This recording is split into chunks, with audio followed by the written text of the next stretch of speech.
চারিদিকে চাষের জমি আর তারই মাঝে দাঁড়িয়ে রয়েছে পাকাপোক্ত শিশু শিক্ষা কেন্দ্র।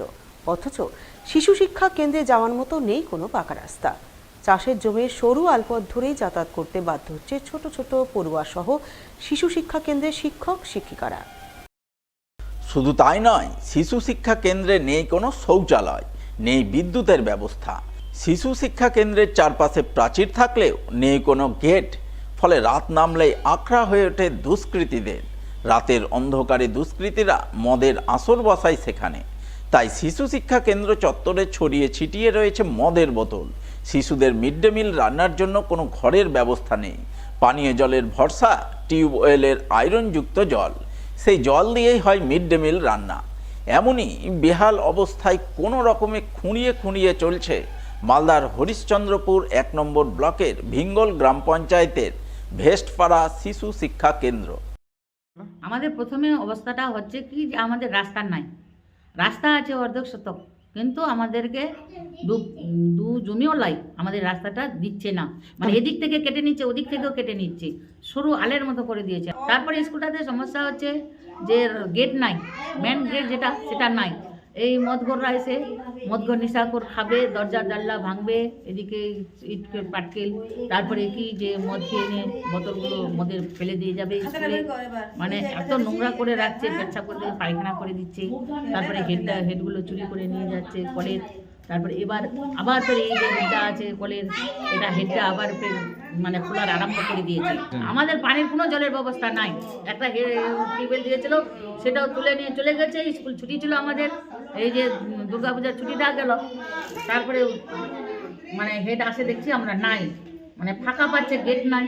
তারপরে এটা এই কলটা দেওয়া আছে, ক্লিনিকটা দিয়েছে, এবার দেখছি এটা আবার খোলার আরম্ভ করে দিয়েছে। সেটা আয়রনে মুক্ত, কোনো জল খাওয়া। আমি অর্গানাইজ করে যাচ্ছি স্কুলটা, মানে আমি স্থাপিত করছি স্কুলটা 2002। তো বলছি এতগুলো বাচ্চা, আমি বলছি হ্যাঁ স্যার, আমার প্রত্যেকদিন হয়, তো আমি প্রত্যেকদিন হয়। তখন মিড ডে মিল চলছিল না, পরে মিড ডে মিলটা তখন ওই বাচ্চা আমি ঠেলতে পারিনি। আর স্কুলটার আমার নাম আছে একটা, যে হাই স্কুলে যখন যাই তো বলে যে কোথা থেকে এসছো, তো বলবে যে ভেস্টপাড়া শিশু শিক্ষা কেন্দ্র থেকে আমরা এসেছি, বা মিড ডে মিলরা তো ভালো পড়াশোনা করাই। তো আমি যে আমরা যেটুকু পারি পড়াশোনা মায়ের মতন করাই। মাদক সেবন একটি সামাজিক ব্যাধি, তাই মাদক সেবনের সামাজিক ব্যাধি থেকে যুব সমাজকে রক্ষা করতে বিশেষ উদ্যোগ গ্রহণ করল মালদা জেলা প্রশাসন। যার অঙ্গ হিসেবে নেশামুক্ত মালদা জেলা গড়তে জেলা জুড়ে শুরু করলো সচেতনতামূলক প্রচার অভিযান। প্রচারের মাধ্যম হিসাবে গম্ভীরা গানকে হাতিয়ার করে প্রচার অভিযান শুরু করল মালদা জেলা সমাজ কল্যাণ দপ্তর। মঙ্গলবার দুপুরে এমনই প্রচার অভিযানের দৃশ্য নজরে এলো মালদা জেলা প্রশাসনিক ভবন চত্বরে। সেখানে গম্ভীরা শিল্পীরা গম্ভীরা নাচ গানের মাধ্যমে সাধারণ মানুষকে, বিশেষ করে যুব সমাজকে নেশার কবল থেকে বেরিয়ে আসার আহ্বান জানান। নেশা করলে যুব সমাজের কি কি সর্বনাশ হয়, দেশ ও সমাজের কি ক্ষতি হয়, তা গম্ভীরা গানের মাধ্যমে তুলে ধরেন শিল্পীরা এবং নেশামুক্ত মালদা জেলা গড়তে সকলের সম্মিলিত সহযোগিতা প্রার্থনা করেন।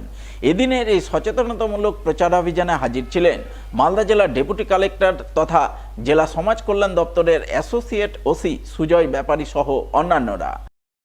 তোর এই যে যেগুলা কথা আছে, হজম শক্তি বাড়ে না, রাতে ঘুম ভালো হয় না, উল্টা আরো তোর সারা জীবনের মতো ঘুম উড়ে যাবে, উল্টা পেটের পার্মানেন্ট সমস্যা হয়ে যাবে। নেশা করার অবশ্যই আছে কিছু সুফল, কমায় পরিশ্রমের ধকল। নেশাতে আবে মানে চলছে না, গা হাত বেদনা করছে, তুই যদি নেশা করে নিস তাহলে বডিতে একদম দারুণ স্পিড চলে আসবে। দেখুন, আমরা সবাই জানি যে মাদকতা সেবন একটি সামাজিক ব্যাধি। আমাদের রাজ্য প্লাস আমাদের জেলা অনেক এই সংখ্যায় মাদকতা সংখ্যা আমাদের অনেক। সেই নিয়ে সবাইকে সচেতন করার জন্য আমরা অনবরত কাজ করে চলেছি। এই গম্ভীরা নৃত্যের মাধ্যমে আমরা বিভিন্ন ব্লকে, বিভিন্ন পঞ্চায়েতে আমরা মানুষকে সচেতন করার জন্য একটা প্রোগ্রামের আমরা আয়োজন করেছি বা চিন্তা করেছি। এইটা ছিল তার ডেমো, আমরা পরীক্ষামূলকভাবে দেখে নিচ্ছিলাম। এখানে এটাকে আমরা জেলা প্রশাসন থেকে স্বীকৃতি পেলেই তারা আগামীকাল থেকে তারা এই অনুষ্ঠানে নামবেন, মানুষকে সচেতন করবেন। তো আমরা চাইছি সবাই যাতে এই মাদকতা থেকে মুক্ত হতে পারে এবং সুস্থ সমাজ আমরা একটা করতে পারি, তার জন্য আমাদের এই সমস্ত প্রচেষ্টা।